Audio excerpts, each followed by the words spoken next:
Maha Salvador naiyak sa kaligayahan sa surprise baby shower na inihanda ng kanyang mga kaibigang sila MJ Lastimosa at Maine Mendoza. Kagabi lang January 25 ng isang surprise baby shower ang inihanda nila MJ at Maine Mendoza para sa kaibigan nilang si Maha Salvador. Makikita sa mga larawang ibinahagi na labis ang pagkasorpresa ni Maha at naiyak pa ito sa sobrang kaligayahan. Kasama ni Maha ang kanyang mister na si Rambo Nunez, habang kasama din ni Maine ang kanyang asawa na si Arjo Atayde. Makikita sa mga larawang ibinahagi na pinaghandaan talaga ang okasyon, at talaga namang nag-enjoy ang mga kaibigan nilang dumalo sa pagtitipon.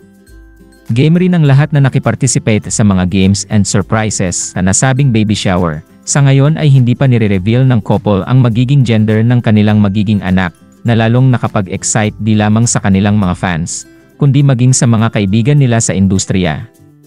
Nagpasalamat naman si Rambo Nunez kila Maine at MJ sa surprise event na ito na labis na ikinasaya ng kanyang misis. Samantala narito panoorin ang ilan sa mga bidyong na ibahagi sa nasabing surprise baby shower ni Maha Salvador.